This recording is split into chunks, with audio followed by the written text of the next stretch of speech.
Naranasan mo na bang umuwi galing trabaho habang iniisip, ako ang nagtuturo sa mga bagong empleyado, ako ang takbuhan kapag may problema, ako rin ang laging sumasalo ng extra work, pero bakit ako pa rin ang hindi napopromote? At ang mas masakit, may napromote na mas bago sa'yo, mas konti ang experience, at sa tingin mo, hindi naman siya mas magaling, kaya ang unang pumapasok sa isip mo ay, palakasan lang talaga. Pero paano kung hindi yon ang buong kwento? Ayon sa iba't ibang research sa psychology, leadership, HR at workplace behavior, may mga empleyadong sobrang galing sa trabaho pero hindi pa rin napopromote.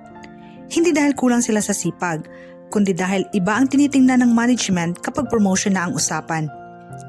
Sa video na ito, pag-usapan natin ang mga posibleng dahilan kung bakit nangyayari iyon, kasama na rin ang ilang realidad sa kulturang Pilipino tulad ng pakikisama, hiya at oo, pati palakasan. Number 1. Magaling ka sa trabaho pero hindi pa sa susunod na trabaho. Ito ang unang bagay na maraming empleyado ang hindi napapansin. Kapag promotion ang pinag-uusapan, hindi lang tinatanong ng management, magaling ba siya sa current role niya? Mas mahalagang tanong ang, handa na ba siyang humawak ng mas malaking responsibilidad? Halimbawa, kung ang trabaho mo ay mag-process ng reports, hindi sapat na mabilis kang gumawa. Kapag supervisor ang ina-applyan mo, ang titingnan na ay, marunong ka bang magdesisyon? Kaya mo bang humawak ng conflict? Kaya mo bang mag-guide ng tao? Marunong ka bang mag-communicate kahit may pressure? Iba ang pagiging mahusay na individual contributor sa pagiging handang maging leader. Number 2. Hard work is important, but visibility also matters. Ito ang isa sa pinakamalaking realization ko habang binabasa ang iba't ibang research. May kasabihan na, performance doesn't always speak for itself, visibility does. Hindi ibig sabihin nito na kailangan mong maging pabida. Ang ibig sabihin lang, kailangang makita rin ang value na binibigay mo. May mga empleyadong sobrang galing, tahimik lang, hindi nagbabahagi ng ideas, hindi nagtatanong, hindi nagbo-volunteer, hindi rin alam ng boss ang lahat ng contributions nila. Sa kabilang banda, may empleyadong marunong mag-present ng ideas, mag-update ng progress at tumulong sa pag-solve ng problems. Natural lang na mas mapansin siya. Sa promotion, hindi sapat na may ginagawa ka. Kailangan ding makita kung paano ka mag-isip. Number 3. Baka masyado kang irreplaceable. Para magandang compliment ito, pero minsan, ito rin ang dahilan kung bakit hindi ka umaangat.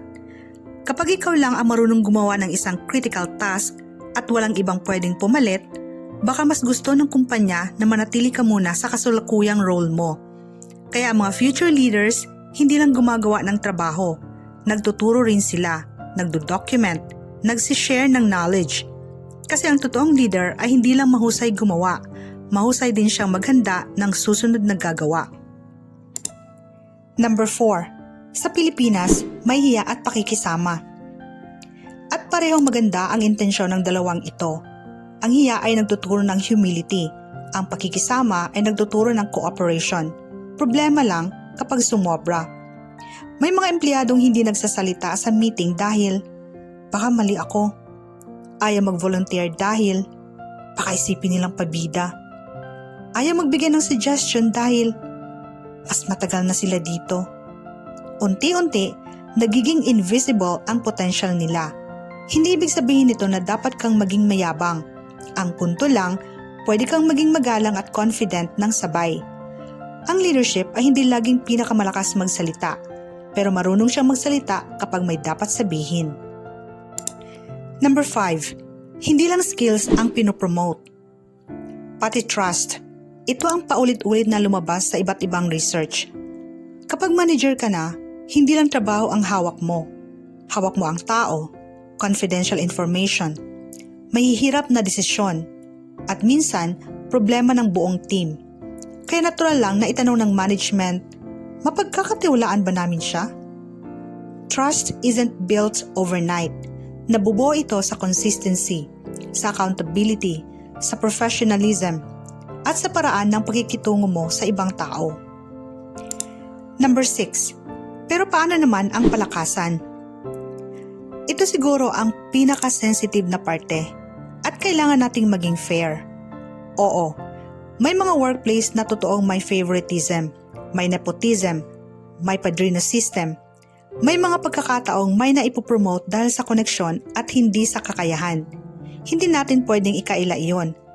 Pero, hindi rin tama na isipin na lahat ng promotion ay dahil lang sa palakasan. May malaking pagkakaiba ang pagkakaroon ng magandang working relationship at pagbibigay ng unfair advantage.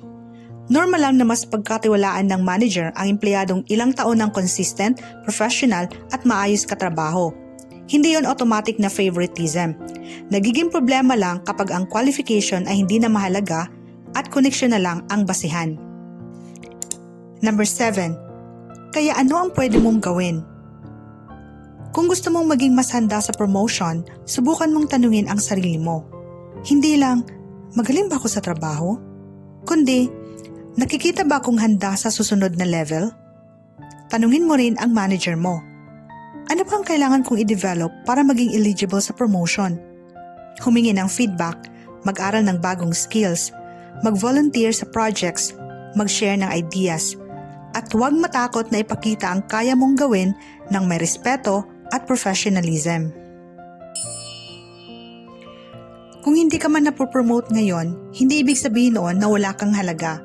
Pero magandang pagkakataon ito para itanong, may mga bagay ba akong kailangan pang i-develop? O nasa organisasyon lang ba talaga akong walang malinaw na oportunidad? Minsan, ang sagot ay nasa sarili natin. Minsan, nasa sistema. At minsan, pareho.